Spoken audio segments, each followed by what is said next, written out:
How many of you visit us for first time? Oh, good. Yes. When I see new faces, I need to explain everybody, because we are in this process of restoration of everything. So when you come here, don't feel stranger. All of this is yours. Okay? The enemy has stolen this from you, and the Lord is returning it to you. First aliyah, we're going to do this reading in 7 aliyahs, or aliyot, or ascents, according to our custom. First aliyah, Yamot George Petty ben Abraham Abinu likro b'Torah.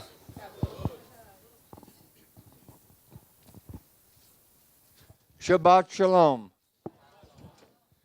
Then the Lord appeared to him by the terebinth trees of Mamre, as he was sitting in the tent door in the heat of the day. So he lifted his eyes and looked, and behold, 3 men were standing by him. And when he saw them, he ran from the tent door to meet them, and bowed himself to the ground, and said, My Lord, if I have now found favor in your sight, do not pass on by your servant. Please let a little water be brought, and wash your feet, and rest yourselves under the tree. And I will bring a morsel of bread, that you may refresh your hearts. After that you may pass by, inasmuch as you have come to your servant. They said, Do as you have said. So Abraham hurried into the tent to Sarah and said, Quickly make ready the 3 measures of the fine meal, knead it, and make cakes. And Abraham ran to the herd, took a tender and good calf, gave it to a young man, and he hastened to prepare it. So he took butter and milk and the calf which he had prepared, and set it before them. And he stood by them under the tree as they ate. Then they said to him, Where is Sarah your wife? So he said, Here in the tent. And he said, I will certainly return to you according to the time of life. And behold, Sarah your wife shall have a son. Sarah was listening in the tent door which was behind him. Now Abraham and Sarah were old, well advanced in age, and Sarah had passed the age of childbearing. Therefore Sarah laughed within herself, saying, After I have grown old, shall I have the pleasure, my Lord, being old also? And the Lord said to Abraham, Why did Sarah laugh, saying, Shall I surely bear a child, since I am old? Is anything too hard for the Lord? At the appointed time I will return to you, according to the time of life, and Sarah shall have a son. Aliyah number 2, Yamot Mike Burns ben Abraham Abinu likro b'Torah.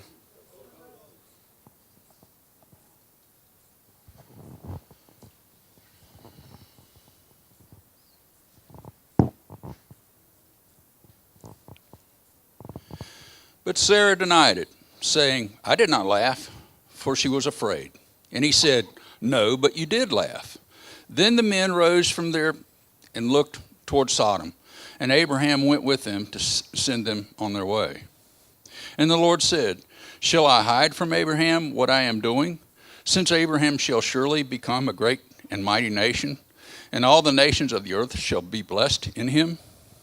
For I have known him, in order that he may command his children and his household after him, that they keep the way of the Lord, to do righteousness and justice, that the Lord may bring to Abraham what he has spoken to him.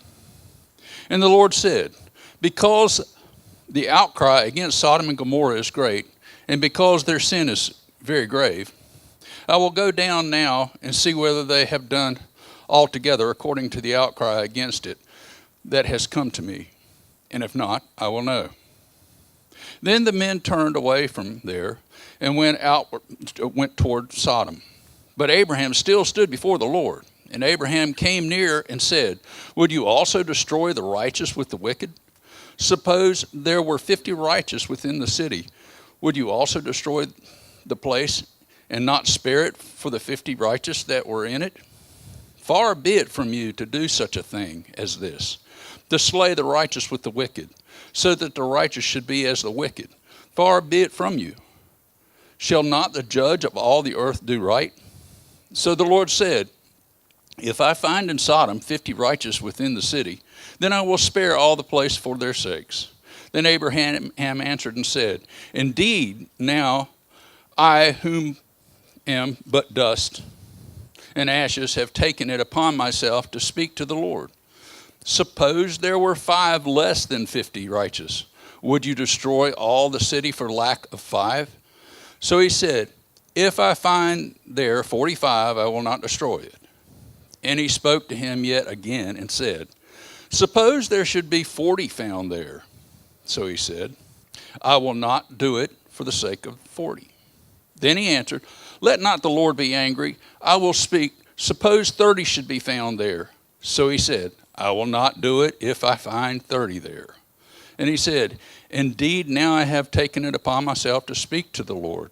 Suppose 20 should be found there. So he said, I will not destroy it for the sake of 20. Then he said, Let not the Lord be angry, and I will speak but once more. Suppose 10 should be found there. And he said, I will not destroy it for the sake of 10. So the Lord went his way as soon as he had finished speaking with Abraham, and Abraham returned to his place. Aliyah number 3. Yamot al Wizin ben Abraham Avinu likro b'Torah.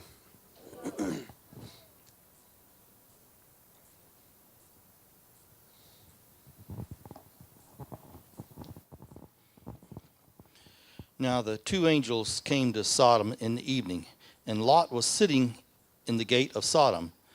When Lot saw them, he rose to meet them, and he bowed himself with his face toward the ground.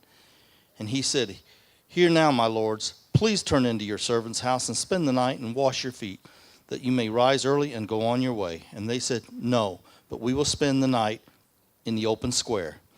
But he insisted strongly, so they turned into him and entered his house.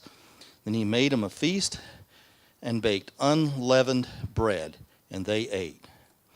Now before they lay down, the men of the city, the men of Sodom, both young and old, all the people from every quarter surrounded the house.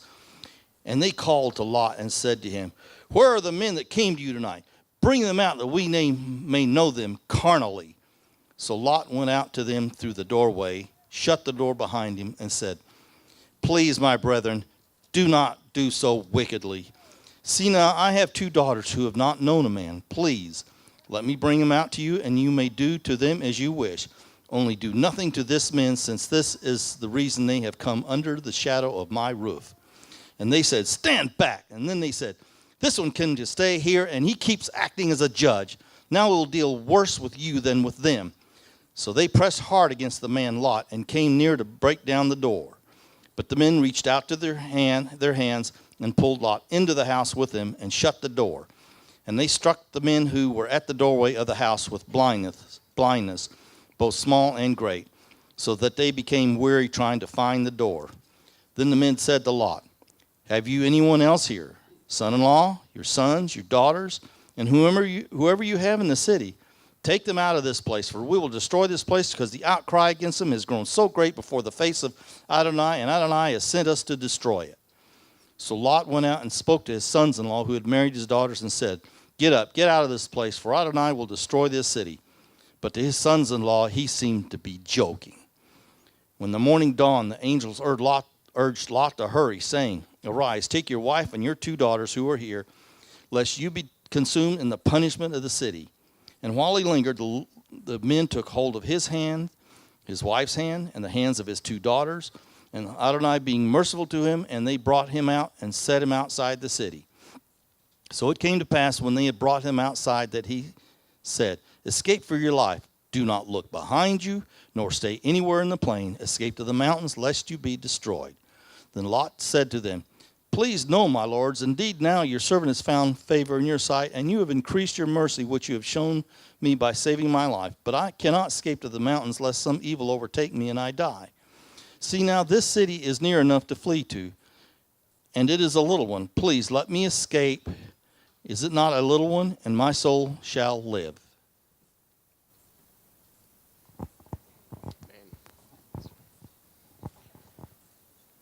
Aliyah number 4. Yamot John McLean ben Abraham Avinu likro b'Torah.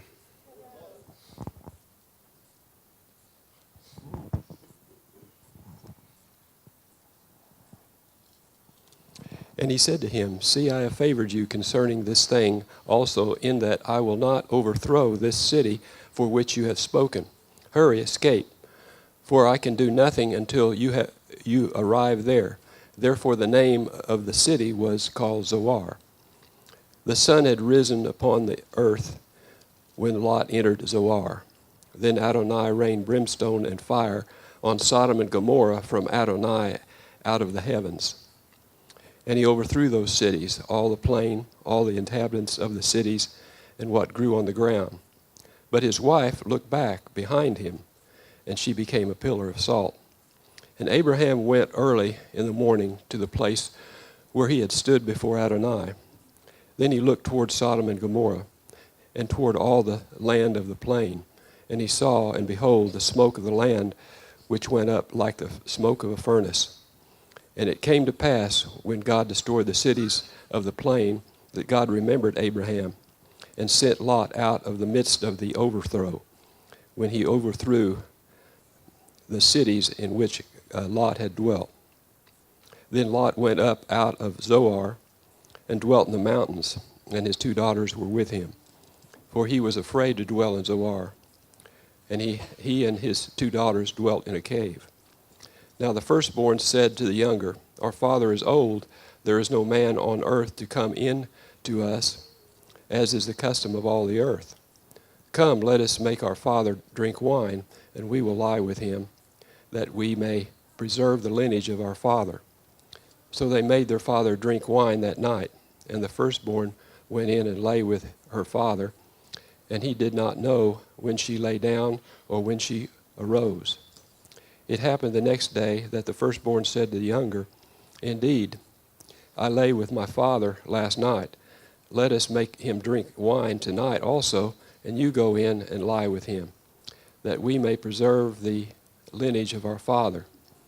Then they made their father drink wine that night also, and the younger arose and lay with him, and he did not know when she lay down or when she arose. Thus both the daughters of Lot were with child by their father.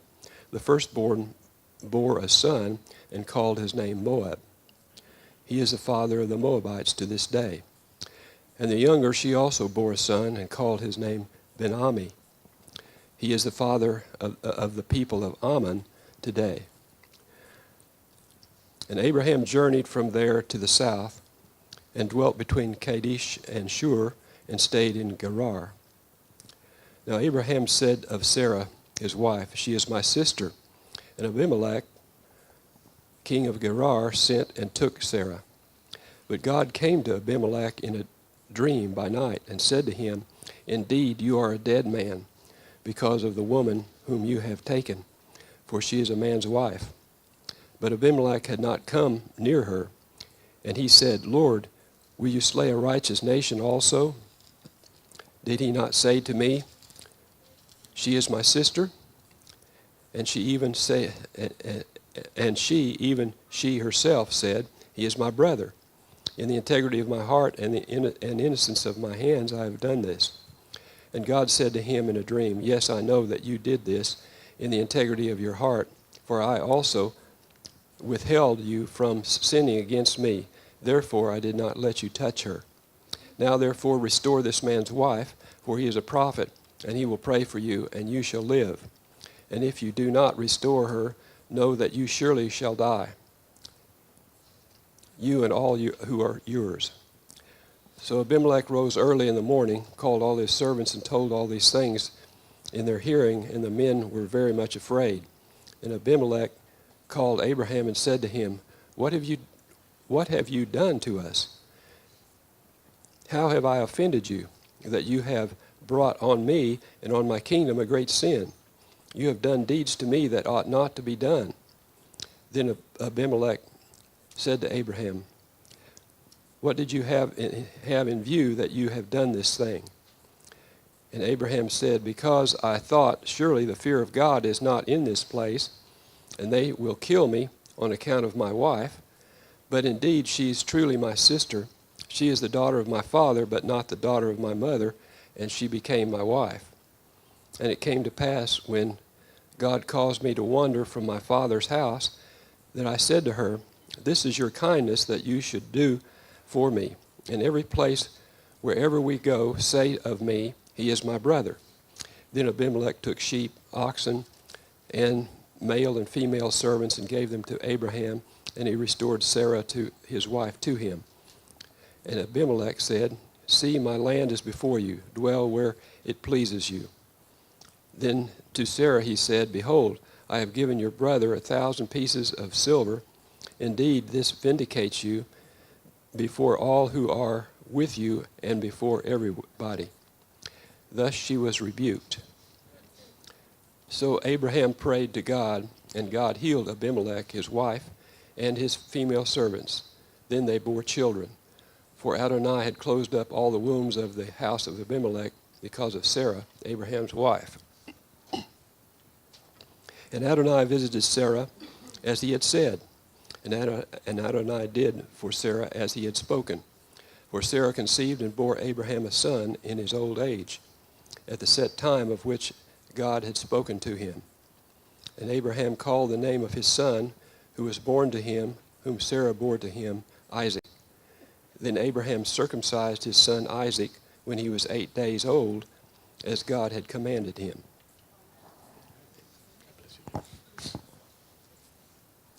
Aliyah number 5. Y amó Tony de Biase, ben Abraham Avinu לקרוא בתורה.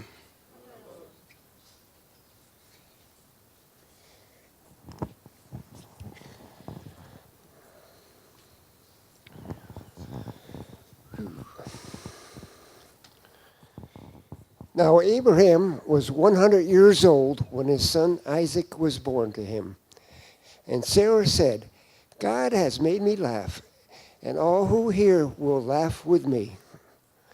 She also said, who would have said to Abraham that Sarah would nurse children? For I have borne him a son in his old age. So the child grew and was weaned, and Abraham made a great feast on the same day that Isaac was weaned. And Sarah saw the son of Hagar the Egyptian, whom she had borne to Abraham, scoffing. Therefore she said to Abraham, cast out this bondwoman and her son, for the son of this bondwoman shall not be heir with my son, namely with Isaac. And the matter was very displeasing to Abraham's sight because of his son. But God said to Abraham, do not let this be displeasing in your sight because of the lad or because of your bondwoman. Whatever Sarah has said to you, listen to her voice. For in Isaac your seed shall be called. And I will also make a nation of the son of the bondwoman. And he is your seed, because he is your seed. So Abraham rose early in the morning and took bread and a skin of water, and putting it on her shoulder, he gave it and the boy to Hagar and sent her away. Then she departed and wandered in the wilderness of Beersheba. And the water in the skin was used up, and she placed the boy under one of the shrubs. For she went and sat down across from him at a distance of about a bow shot. For she said to herself, let me not see the death of this boy. So she sat opposite him and lifted her voice and wept. And God heard the voice of the lad. Then the angel of God called to Hagar out of heaven and said to her, what ails you, Hagar? Fear not, for God has heard the voice of the lad where he is. Arise, lift up the lad and hold him with your hand, for I will make him a great nation. Then God opened her eyes, and she saw a well of water, and she went and lifted the skin with water and gave the lad a drink. So God was with the lad, and he grew and dwelt in the wilderness and became an archer. He dwelt in the wilderness of Paran, and his mother took a wife for him from the land of Egypt.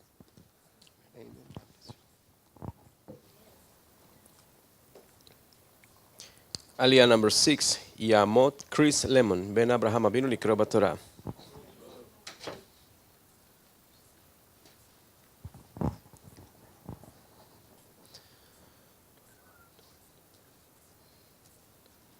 And it came to pass at that time that Abimelech and Phicol, the commander of his army, spoke to Abraham, saying, God is with you in all that you do.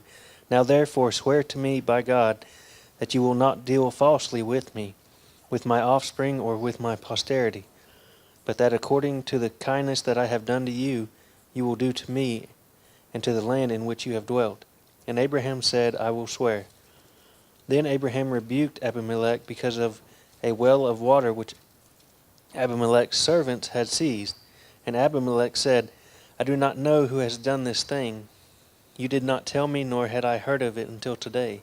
So Abraham took sheep and oxen and gave them to Abimelech, and the two of them made a covenant. And Abraham set 7 ewe lambs of the flock by themselves. Then Abimelech asked Abraham, What is the meaning of these 7 ewe lambs which you have set by themselves? And he said, You will take these 7 ewe lambs from my hand, that they may be my witness that I have dug this well. Therefore he called the place Beersheba, because the two of them swore an oath there. Thus they made a covenant at Beersheba. So Abimelech rose with Phicol, the commander of his army, and they returned to the land of the Philistines. Then Abraham planted a tamarisk tree in Beersheba, and there called on the name of the Lord, the everlasting God. And Abraham stayed in the land of the Philistines many days. Aliyah number 7, Yamot Jeremy Sarain. Ben Abraham Avinu לקרוא בתורה.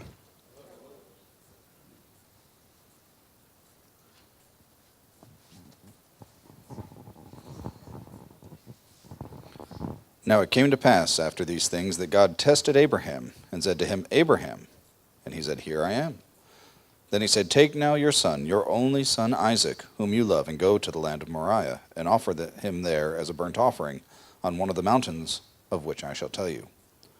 So Abraham rose early in the morning, and saddled his donkey, and took 2 of his young men with him, and Isaac his son. And he split the wood for the burnt offering, and arose and went to the place of which God had told him. Then on the 3rd day Abraham lifted his eyes, and saw the place afar off. And Abraham said to his young men, Stay here with the donkey. The lad and I will go yonder and worship, and we will come back to you. So Abraham took the wood of the burnt offering, and laid it on Isaac his son. And he took the fire in his hand, and a knife, and the 2 of them went together. But Isaac spoke to Abraham his father, and said, My father. And he said, Here I am, my son. Then he said, Look, the fire and the wood, but where is the lamb for a burnt offering? And Abraham said, My son, God will provide for himself the lamb for a burnt offering. So the 2 of them went together. Then they came to the place of which God had told them.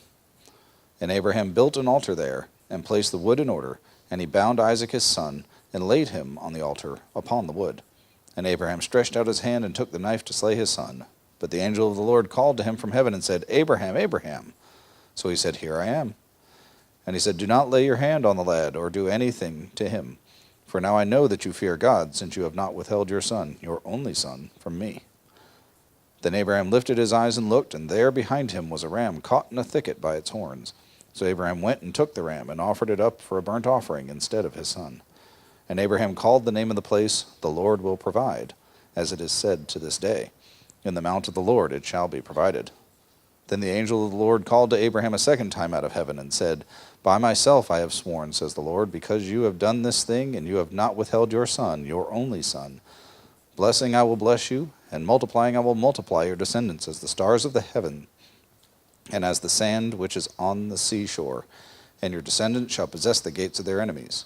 In your seed all the nations of the earth shall be blessed, because you have obeyed my voice. So Abraham returned to his young men, and they rose and went together to Beersheba, and Abraham dwelt at Beersheba. Now it came to pass after these things that it was told to Abraham, saying, Indeed, Milcah has also borne children to your brother Nahor. Huz his firstborn, Buz his brother, and Kemuel the father of Aram, Chesed, Hazo, Pildash, Jildaph, and Bethuel. And Bethuel begot Rebekah. These 8 Milcah bore to Nahor, Abraham's brother. His concubine, whose name was Rumah, also bore Tebah, Gaham, Thahash, and Makkah. Reading of the Maftir, Yamot Cliff Beckner, Ben Abraham Avinu לקרוא בתורה.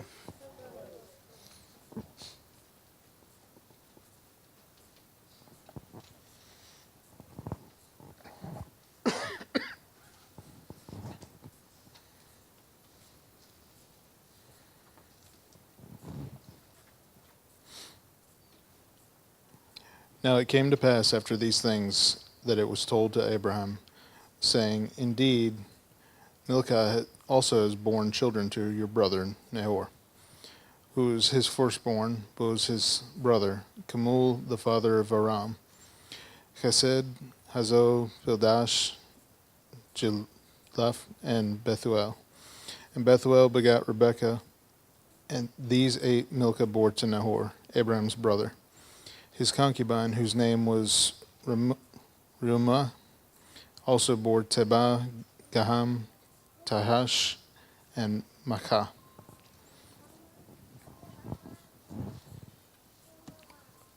Tell him, I'm in Shabbat. I'm reading the Torah. Reading the prophets. Baruch atah Adonai Eloheinu melech haolam, asher bachar בנביאים טובים ורצה בדבריכם הנאמרים באמת. ברוך אתה אדוני הבוחר בתורה, ובמשה עבדו, ובישראל עמו, ובנביאיהן העם בצדק. Blessed are you, Adonai our God, King of the universe, who chose good prophets and was pleased with their words, which they spoke in truth. Blessed are you, Adonai, who chose the Torah, Moses his servant, Israel his people, and the prophets of truth and righteousness.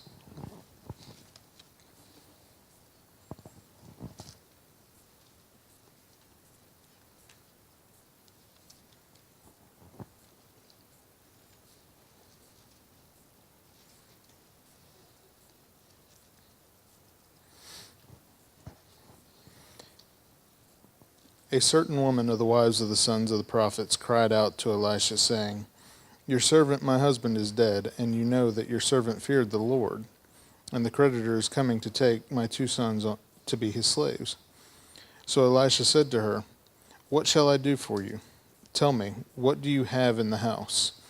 And she said, Your maidservant has nothing in the house but a jar of oil. Then he said, Go borrow vessels from everywhere, from all your neighbors, empty vessels. Do not gather just a few. And when you have come in, you shall shut the door behind you and your sons, then pour it into all the vessels and set aside the full ones. So she went from him, shut the door behind her and her sons, who brought the vessels to her, and she poured it out. Now it came to pass, when the vessels were full, that she said to her son, Bring me another vessel. And he said to her, There is not another vessel. So the oil ceased. Then she came and told the man of God, and he said, Go sell the oil and pay your debt, and you and your sons live on the rest. Now it happened one day that Elisha went to Shunem, where there was a notable woman, and she persuaded him to eat some food. So it was, as often he passed by, he would turn in there to eat some food. And she said to her husband, Look now, I know that this is a holy man who passes by us regularly. Please let us make a small upper room on the wall, and let us put a bed for him there, and a table and a chair and a lampstand. So it will be, whenever he comes to us, he can turn in there. And it happened one day that he came there, and he turned in to the upper room and lay down there. Then he said to Gehazi his servant, Call this Shunammite woman. When she had called her, she stood before him. And he said to him, Say now to her, Look, you have been concerned for us with all this care. What can I do for you? Do you want me to speak on your behalf to the king or to the commander of the army? She answered, I dwell among my own people. So he said, When then is this to be done for her? And Gehazi answered, Actually, she has no son, and her husband is old. So he said, Call her. When he had called her, she stood in the doorway. Then he said, About this time next year you shall embrace a son. And she said, No, my lord. Man of God, do not lie to your maidservant. But the woman conceived and bore a son, when the appointed time had come, of which Elisha had told her. And the child grew. Now it happened when one day that he went out to his father and to the reapers. And he said to his father, My head, my head. So he said to his servant, Carry him to his mother. When he had taken him and brought him to his mother, he sat on her knees till noon, and then died. And she went up and laid him on the bed of the man of God, and shut the door upon him, and went out. Then she called to her husband and said, Please send me one of the young men and one of the donkeys, that I may run to the man of God and come back. So he said, Why are you going to him today? It is neither new moon nor the Sabbath. And she said, It is well. Then she saddled a donkey and said to her servant, Drive and go forward. Do not slacken the pace for me unless I tell you. And so she departed and went to the man of God at Mount Carmel. So it was when the man of God saw her afar off, that he said to his servant Gehazi, Look, the Shunammite woman. Please run now to meet her and say to her, Is it well with you? Is it well with your husband? Is it well with the child? And she answered, It is well. Now when she came to the man of God at the hill, she caught him by the feet. But Gehazi came near to push her away. But the man of God said, Let her alone, for her soul is in deep distress, and the Lord has hidden it from me, and has not told me. So she said, Did I ask a son of my Lord? Did I not say, Do not deceive me? Then he said to Gehazi, Get yourself ready and take my staff in your hand, and be on your way. If you meet anyone, do not greet him, and if anyone greets you, do not answer him, but lay my staff on the face of the child. And the mother of the child said, As the Lord lives and as your soul lives, I will not leave you. So he arose and followed her. Now Gehazi went on ahead of them and laid the staff on the face of the child, and there was neither voice nor hearing. Therefore he went back to meet him and told him, saying, The child has not awakened. When Elisha came into the house, there was the child lying dead on his bed. He went in, therefore, shut the door behind the two of them, and prayed to the Lord. And he went up and lay on the child, and put his mouth on his mouth, his eyes on his eyes, and his hands on his hands. And he stretched himself out on the child, and the flesh of the child became warm. He returned and walked back and forth in the house, and again went up and stretched himself out on him. Then the child sneezed 7 times, and the child opened his eyes. And he called Gehazi and said, Call this Shunammite woman. So he called her. And when she came into him, he said, Pick up your son. So she went in, fell at his feet, and bowed to the ground, and then she picked up her son and went out.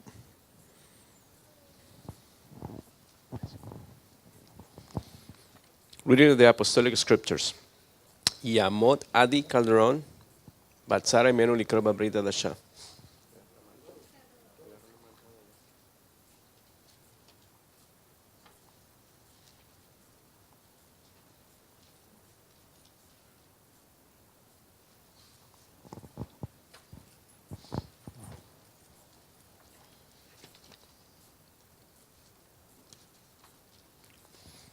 ברוך אתה, אדוני אלוהינו מלך העולם, אשר נתן לנו את דברי המשיח ישוע ודברי השליחיו, ברוך אתה, אדוני נותן את דברי המשיח ישוע. Blessed are you, Adonai our God, King of the universe, who gave to us the words of Messiah Yeshua and the words of his apostles. Blessed are you, Adonai, giver of the words of Messiah Yeshua.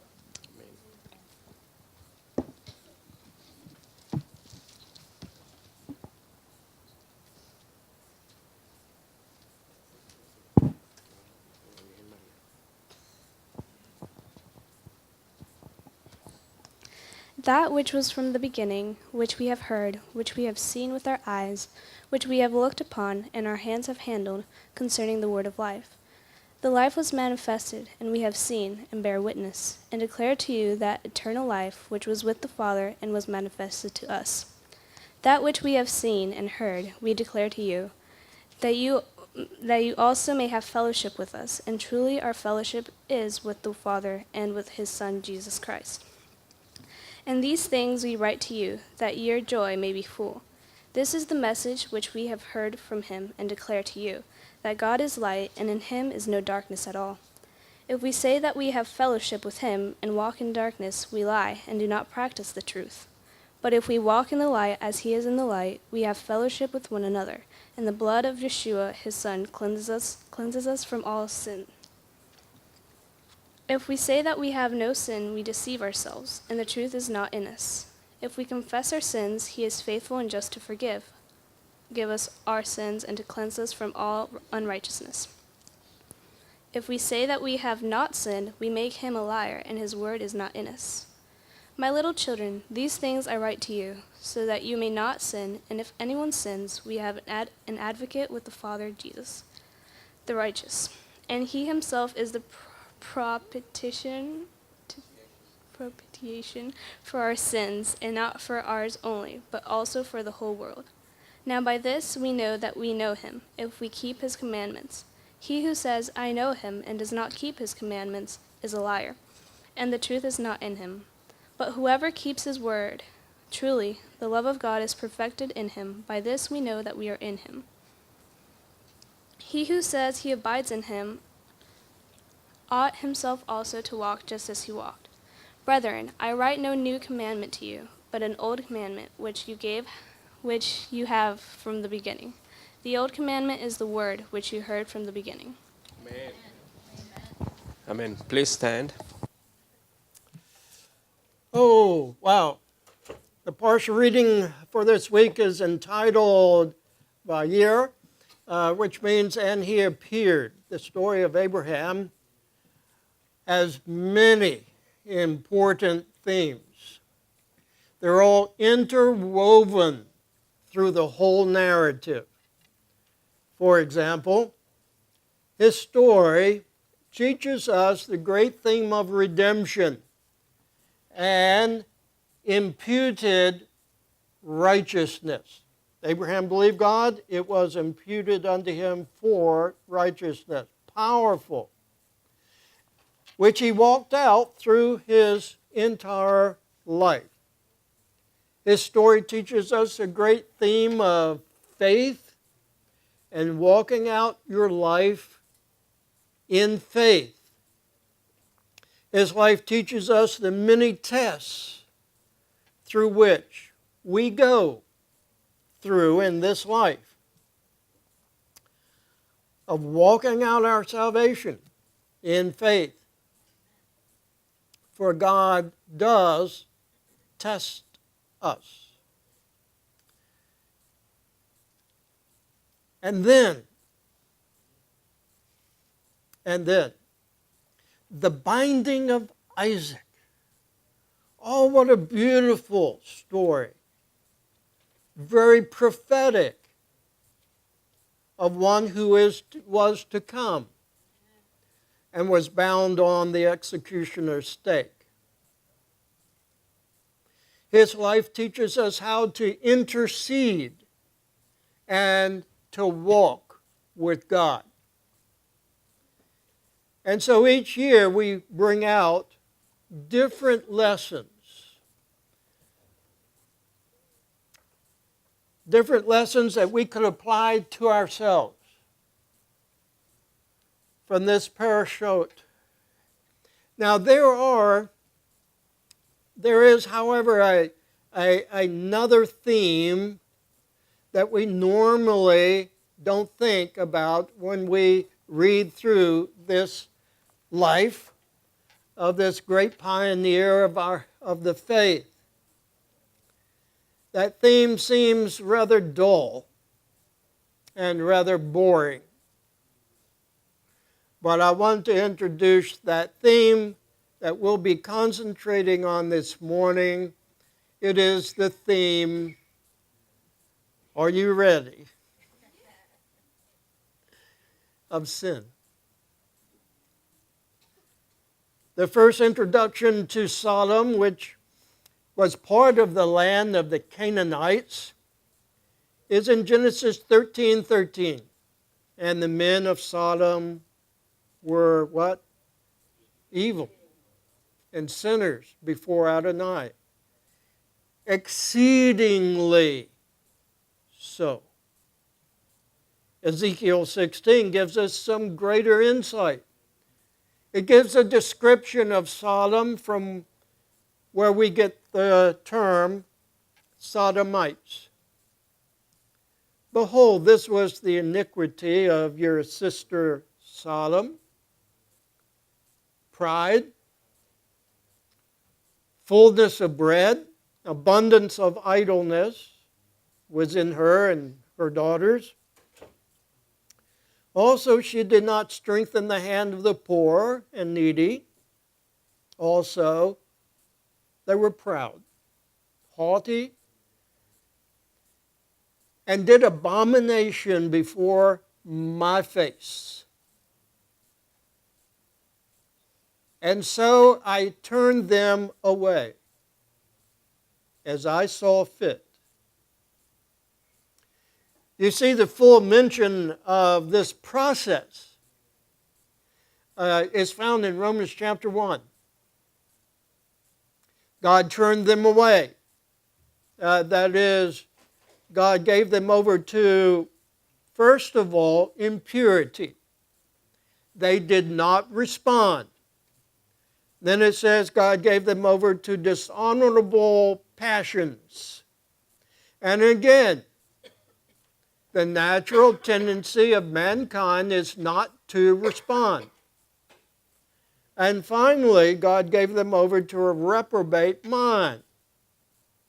In this state, the person does not want to repent. In this state, the person does not want to return to their God. And so the abomination that they did was what is described in our language as a sin of lesbianism or homosexuality. Although these sins are what this region was noted for, their wickedness extended to a way of life that was opposite of Abraham's way of life, walking with God. And so we have the inevitable conclusion that God does not overlook sin. God does not play around. The book of Jude, says, "And those angels, not having kept their first place, but having deserted their dwelling place, he is kept in everlasting chains under darkness for the judgment of a great day, as Sodom and Gomorrah, the cities around them, in like manner to these, committing fornication and going after other flesh, lay down an example before times, undergoing vengeance of everlasting fire." You see, the firestorm that God poured out upon these wicked cities was only the taste of the judgment that describes the everlasting fire that those inhabitants endure today. And this reminds me of a very difficult passage in the second letter of Peter. "But the day of the Lord will come as a thief in the night, in which the heavens will pass away with rushing sound, and having burned, the elements will be dissolved, and earth and the works in it will be burned up. Then all these being about to be dissolved, what sort ought you to be in holy behavior and godliness, looking for and hastening the coming of the day of God, through which the heavens, having been set afire, will be dissolved, and burning, the elements will melt. But according to his promise, we look for new heavens and a new earth, in which righteousness dwells. Because of this, beloved, looking for these things, be diligent, spotless, without blemish, in order to be found in peace by him, If this type of sin is an abomination before God, why is it an abomination to so many in our day?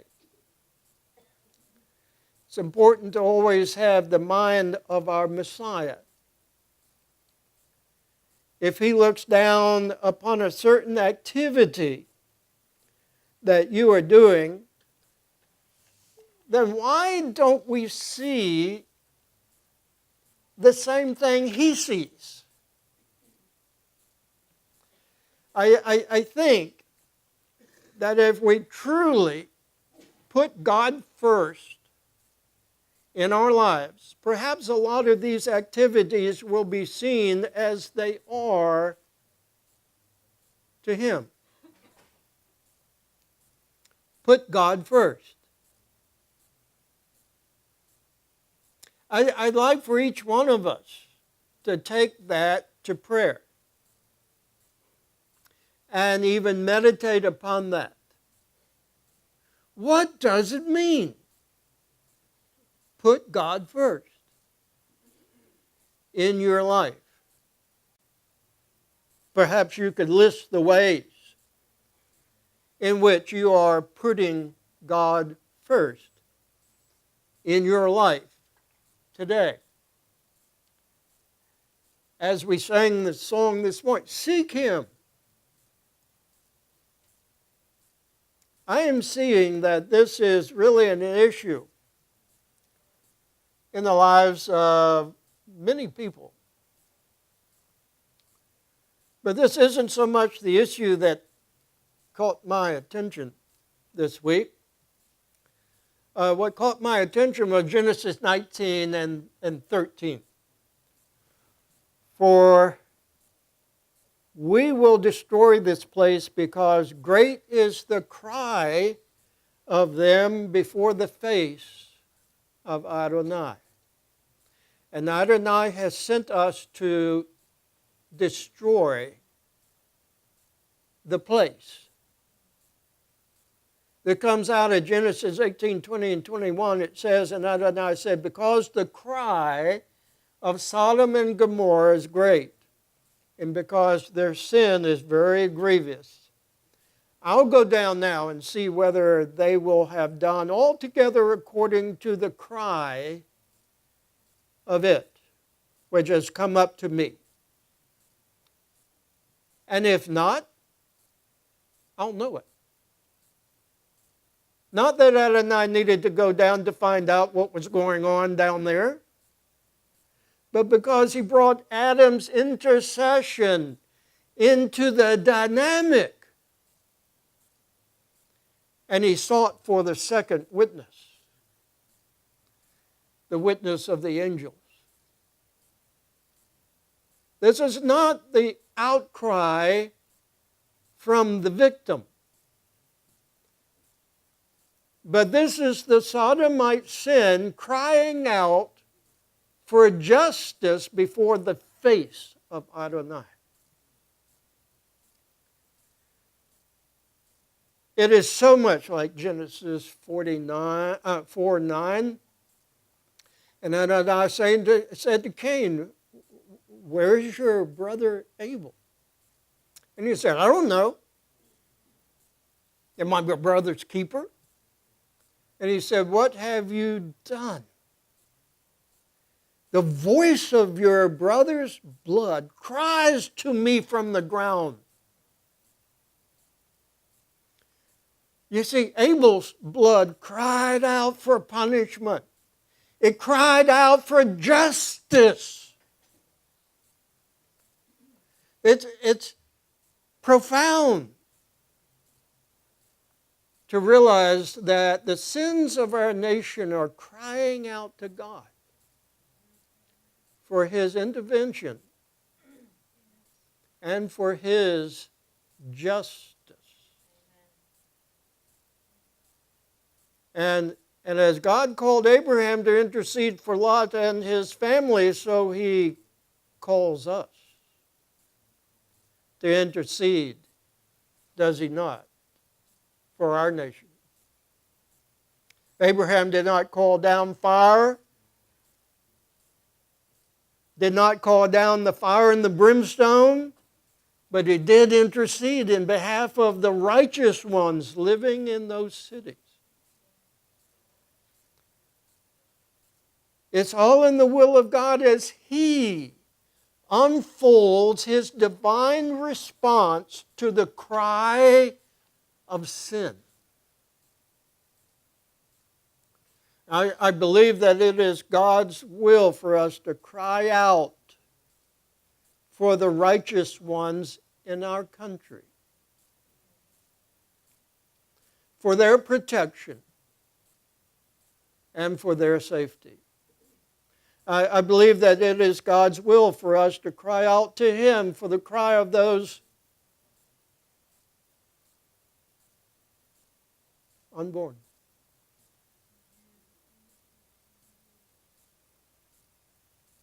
Being decimated and torn apart limb by limb and sucked out and thrown away. I believe it is God's will for us to cry out to Him in regard to the evil of our midst and the lawlessness in our land. We must cry out to Him, for He is holy. He's righteous. He's merciful. And yet He causes His divine justice to fall upon those who have crossed the line. And those who cross the line tend to aim their attacks against the righteous ones of God. The Lot lived among them. They turned against Him. This is what we could call aggressive praying. There are times that call for this type of aggressive praying. We live in one of those times. There are so many who are crossing those lines that God has laid out. And where is the cry for justice? Justice. Where in the world is justice?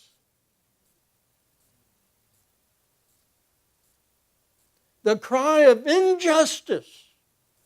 It's crying out to the Holy One sitting upon His throne in glory. And the amazing thing is, He comes down to earth and He draws you and I into the drama. Just like He did Abraham. He didn't need Abraham. But God, in such pictorial narrative, comes down and draws Abraham. Abraham was an amazing man. Abraham immediately began to intercede for the righteous ones down there in the plain.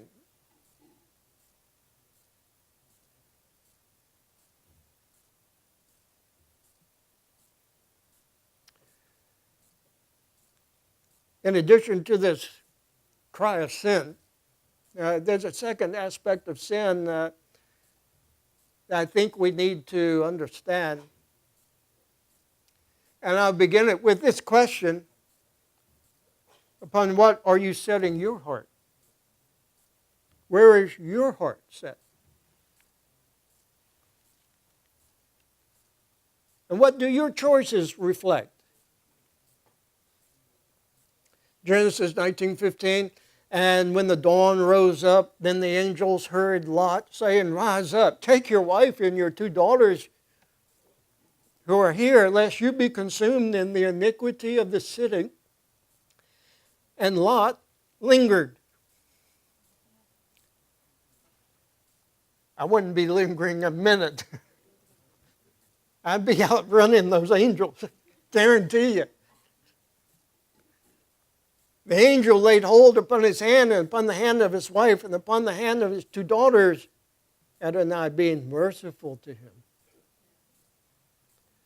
And they brought him forth and set him outside the city. Verse 26. But his wife looked back from behind him, and she became a pillar of salt. God's intervention was very merciful for Lot and his daughters, apparently the only righteous ones found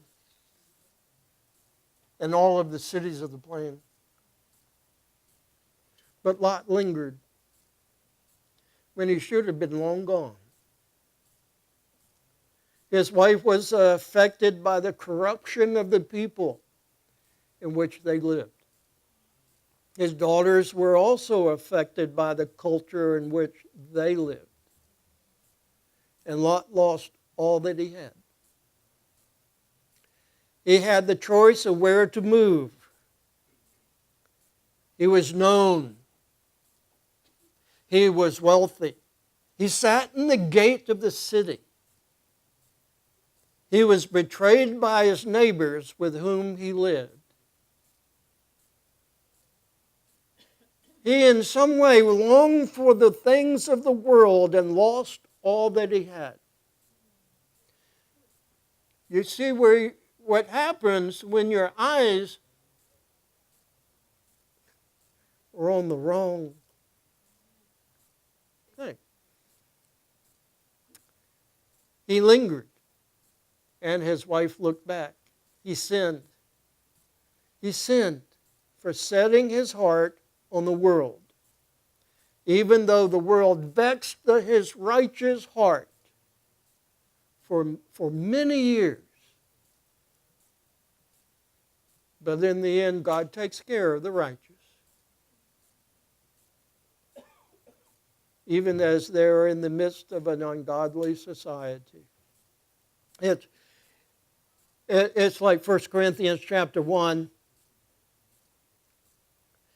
And if anyone builds on this foundation gold, silver, precious stones, wood, hay, stubble, each one's work shall be revealed. For the day shall declare it, because it shall be revealed by fire.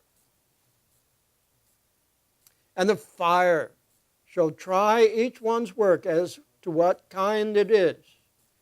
If anyone's work which he built remains, he shall receive a reward. If anyone's work shall be burned up, he shall suffer loss. That's the end game of those who lose sight of their God. But he shall be saved, yet so as by fire. Do you not know that you are a temple of God? And don't you know that the Holy Spirit dwells in you?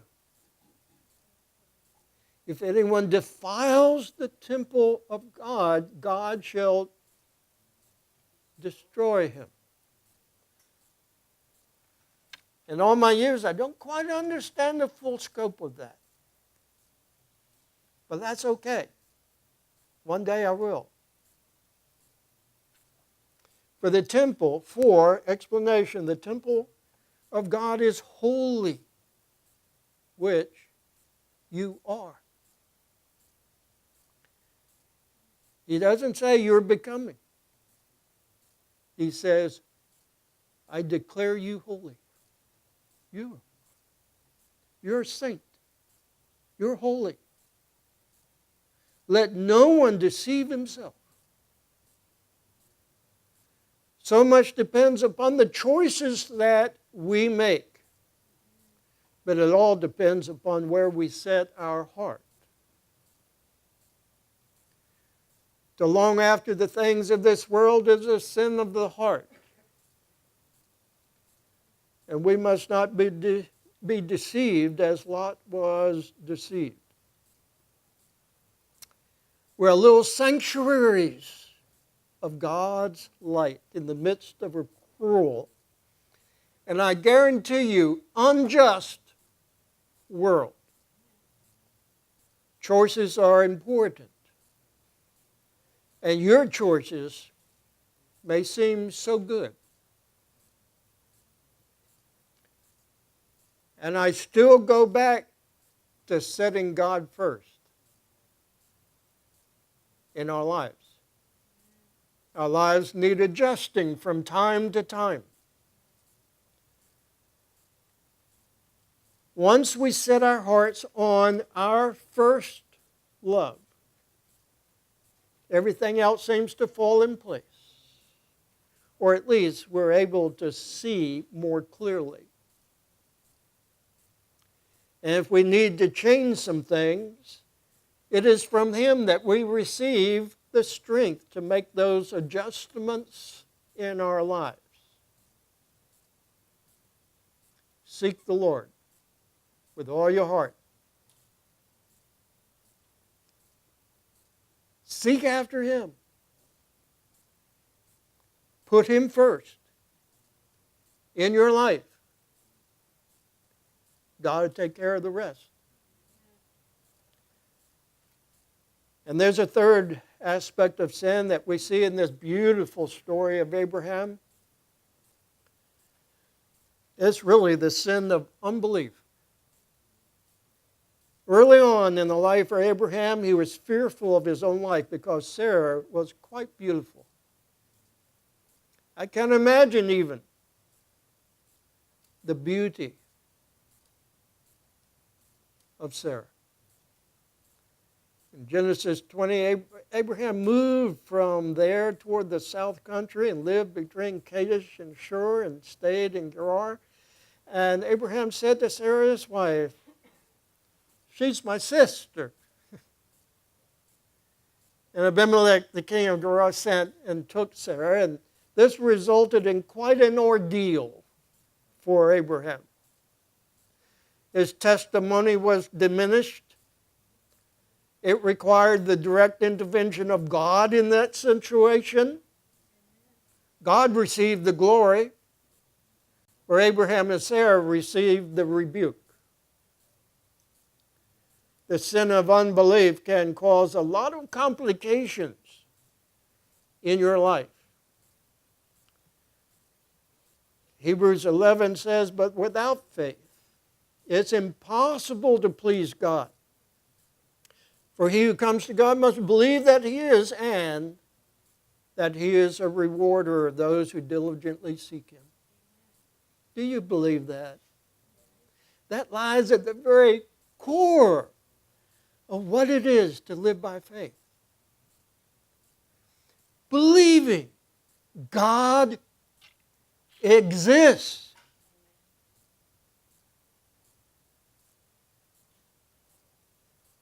Believing that God exists and He loves you. And He's going to do you good. That lies there at the very core of our walk of faith with Him. We're redeemed by grace through faith, and we walk by grace through faith. It's impossible to please Him without faith. However, in this incident and with Pharaoh previously, Abraham and Sarah had to learn the hard way to walk by faith. That's like each one of us, right? We have to learn the hard way. And our lives need adjusting from time to time. Genesis 16, now Sarah, Abraham's wife, did not bear. And she had a female slave, an Egyptian, and her name was Hagar. And Sarah said to Abraham, "Behold, now the Lord has kept me from bearing. I pray you, go into my slave woman. It may be that I may be built up by her." Abraham listened to the voice of Sarah.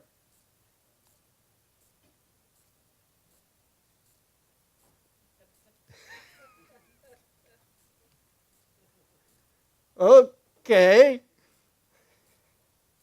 I'm thinking, Abram, you should know better.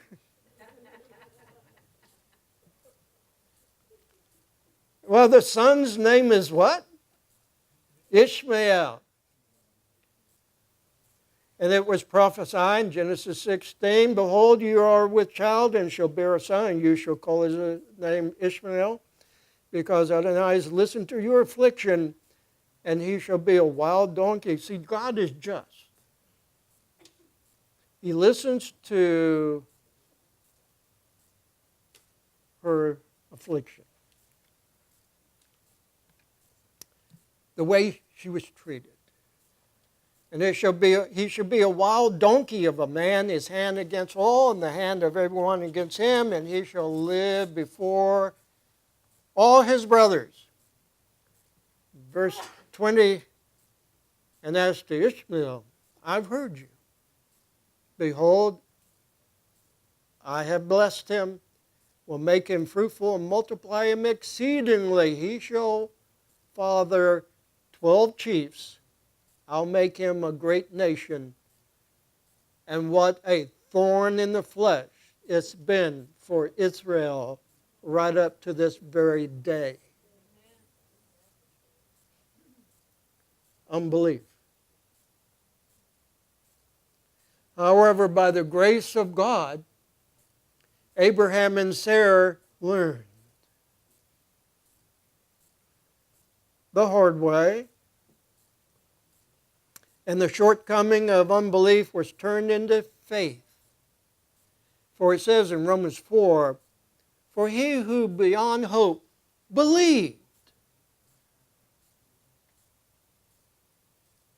on hope for him to become the father of many nations, according to that which was spoken, so your seed shall be. And not being weak in faith, he did not consider his own body already dead, being about 100 years old, or the deadening of Sarah's womb. He did not stagger at the promise of God through unbelief, but was strong in faith, giving glory to God, and being fully persuaded that what God had promised, he was so able to perform. And therefore it was imputed to him for righteousness.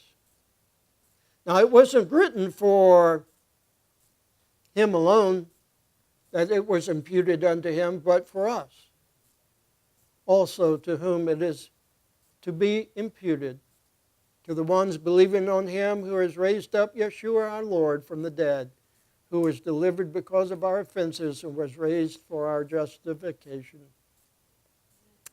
Following the full mention of faith in chapter 11 of Hebrews, come these words, Hebrews 12. So therefore we also, having so great a cloud of witnesses, having laid aside every weight and the easily surrounding sin. I wonder what that is. Of unbelief. Through patience, let us run the race set before us, looking to the author and finisher of our faith, Yeshua, who for the joy set before him endured the cross, despising the shame, sat down at the right hand of the throne of God. And this describes putting God first. Looking unto the author and finisher of your faith. Looking unto Yeshua.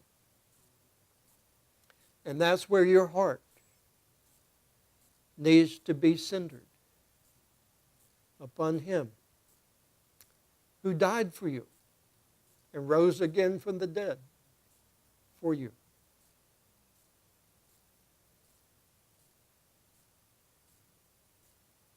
And so all sin,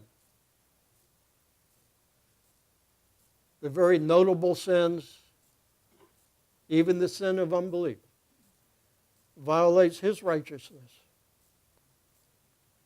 It violates his holiness. And whatsoever is not of faith is what? Sin.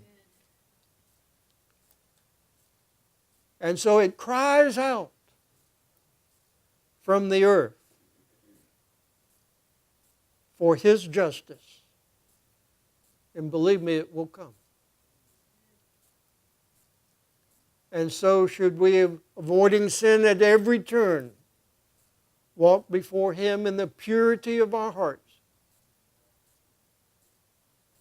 setting Yeshua before us in all of His purity and all of His righteousness, seeking Him, pressing on to know Him better. Turn your eyes upon Yeshua.